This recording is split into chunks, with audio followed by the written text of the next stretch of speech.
Hey everyone, it's Gary House, the Outdoor Cook, with the Cooking Everything Outdoors show. And we're at the International Sportsman's Exposition in Sacramento, California. The largest sporting goods show in Northern California. We're talking hunting, fishing, camping, RV, and cooking. We're out of the backyard, we're on the road, we're showing you new products, new people, and really, really cool stuff. So stay tuned.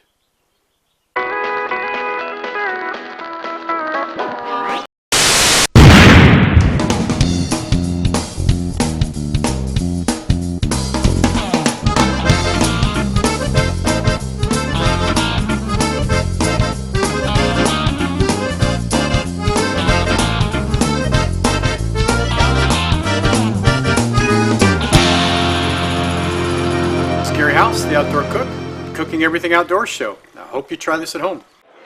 I'm here at the International Sportsman's Show, and I'm with Chef John McGannon of WildEats. And Chef John, welcome to the Cooking Everything Outdoors show. Happy to be here, Gary. Thank you. I've been coming to your booth for about 4 years now, looking at your stuff, watching the interaction, and checking out your spices, tasting some of your food. So I'm very, very curious as how you got started in this.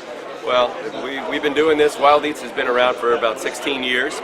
I've been a chef for 37. I graduated from the Culinary Institute back in New York, and I've opened 13 restaurants around the United States and Hong Kong, Alaska.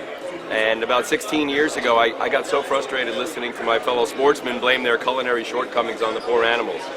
It was always the duck's fault, or the deer's fault, or the antelope. And I finally realized that there's a whole section of our society that is uninformed or misinformed with how they handle their wild game meats, and everybody wants to soak it in the big magical, what I call the culinary Band-Aid. Well, what we need to do is we need to heal the wound and get rid of the Band-Aid so that these pieces of wonderful protein can be meeting their maximum potential. So I started out. I actually was on a plane ride back from Hong Kong, and this was in the beginning of Cablevision. So I wrote Charlie West, who had an outdoor gazette in the Bay Area. He had a TV show, and I said, you know, everybody's doing these. We got cooking stations for everybody. We don't have one for wild game people. So I wrote him a letter. Long story short, 6 weeks later, I was up on San Juan Islands filming 14 TV shows called Outdoor Cuisine, and that was kind of the initial onset of WildEats. So. That was the beginning. We've now expanded. We have a line of seasonings and rubs. I have 6 different blends. I also produce a lamb seasoning for Atkins Ranch, who supplies Whole Foods throughout the United States with their lamb product. And I conduct seminars at national conventions, the Rocky Mountain Elk Foundation, Mule Deer, FNAWS, and we're spreading the word. I have a column in the Bugle magazine called Carnivore's Kitchen, which every publication we have a new kind of a why. My focus is on the why. Why do you do things? Because if you know why, you can always figure out how. So just shedding a little light and explaining basically the difference between these wild game meats and the domestic meat that everybody's used to. You can't cook a chicken the same way you would a pheasant, or a deer the same way you would a fat-laden piece of beef or piece of pork. So understanding the different makeup and explaining, and it's been really rewarding the last 16 years at shows like this. I have a very strong following, and it's almost cult-like. It's kind of funny watching people come over, and they're all like, "Hey, there's your guy over there," and just having people come over and share their experiences based on what the information I was able to share with them. That's very rewarding. That's fantastic. Yeah. Now, most of us, we just go down to the supermarket and we pick up whatever in the counter. You focus on wild meat, and for those that aren't, or wild game, for those of us that aren't hunters, how do we go about getting something like that? Well, there's several companies that raise domestically raised wild game animals, but it's really funny. The buzz in the supermarket industry these days is free-range, organic, and natural, and we people who have been out hunting. We've been reaping those benefits for hundreds of years. So it's kind of everything has come full circle.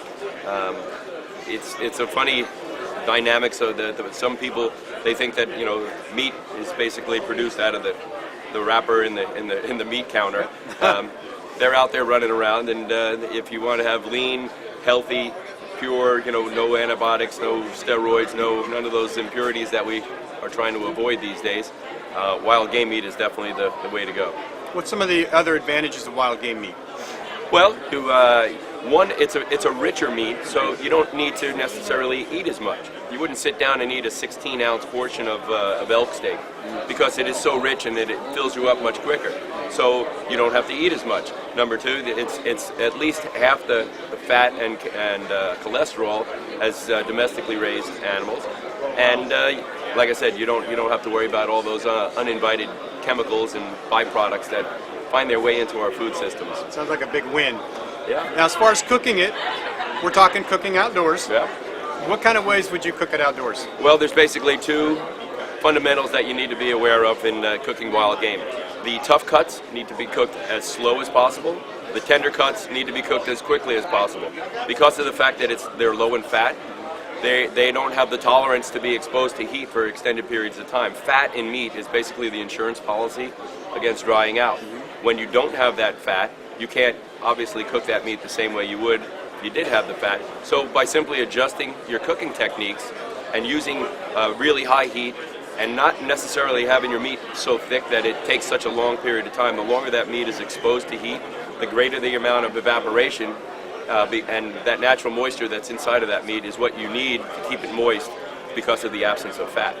Do you look for, like with beef, we look for marbling. Marbling is our tenderness factor, our flavor factor. How does that work in with? Well, marbling is a byproduct of animals not getting enough exercise. Okay. So, comparing a domestic cow to an elk or a deer or an antelope is like comparing a couch potato to an Olympic athlete. There's a process called dry aging, which in the high-end restaurants and steakhouses throughout the country is you hang your meat and you allow that to evaporate the eternal moisture, you allow the capillary blood to drain out, and then you get the most tender, delicate piece of meat that you can have. Now, in doing that, back in the days in New York when I was running restaurants over there, we would hang our strip loins for 28 days. Now that's overkill on a domestic, but it's the only natural way that you can break down these highly developed muscle systems found in wild game meat. So by dry aging it, and dry aging isn't something that has to happen before it goes into the freezer or after it comes out. It's just a matter of allowing that capillary blood. The capillary blood that's found inside of muscle tissue is the broken down byproduct of what that animal consumes. And if you eat that meat in a very fresh state, you're going to be eating that byproduct. By simply allowing that to drain out, you get rid of all the aggressive nature. Just like fish shouldn't be fishy, well, game shouldn't be gamey. And by getting rid of that blood, 90% of the people who have issues with game meat because of aggressive flavor is because it's too fresh. Wow. Well, we've been schooled. Take a minute and tell us about your product lineup. Well, we have 6 different seasonings, and they are all very low in salt. I've collected the finest ingredients from around the world, and they are designed to complement the natural integrity and flavor of wild game meat when it's properly taken care of. They're not the culinary band-aids. They don't make the bad stuff go away. They're there to basically complement and let them meet their maximum potential. We have our juniper berry and peppercorn steak rub, which is one of our more popular ones. We've made lots and lots of friends with that over the years. That's got a really nice balance of refreshing juniper and earthy peppercorns, which match up really well with the strong flavored game meats. We have our San Francisco seafood rub, which is I like to refer to it as a West Coast version of a blackened seasoning. I like the idea of blackening, but a mouthful of screaming hot cayenne pepper doesn't seem to make very much sense to me. So, in fact, there's no cayenne in our seasonings. I replaced the cayenne with ancho chili, which has a really sweet, mild pepper flavor, so that when you put it on a delicate piece of fish, you can actually still taste the fish. We have our newest one is our WildEats Burger Dust, which is a roasted garlic, roasted onion, and black pepper rub. And you can pretty much put that on. I mean, what does garlic and onion not go with? So that one's pretty universal. Our waterfowl rub is a ginger, citrus, and pepper rub. And I combine the flavors of ginger, which has a really refreshing quality, with a little bit of the pungency and acidity of citrus peel, and then a little splash of allspice, which gives it almost a Caribbean kind of a flavor. So very refreshing. Our control burn chili blend is what we serve at this show, and we've won a whole lot of awards with that, and have served thousands and thousands of gallons of that. Smells incredible, and it tastes wonderful. That's a blend of 5 different peppers and chilies, and I cook up at the Bohemian Grove, which is a private men's club up on the Russian River in we have literally served over 10,000 gallons of that chili over the last Wow. 16 years up there for the folks up there. So we refer to that as our Bohemian venison chili recipe. We also have lemon, garlic, and sage rub with fennel, which is our upland bird and poultry seasoning. It's got a terrific brine recipe. And a little goes a long way. Like I said, there's not a whole lot of salt in there. We only use sea salt.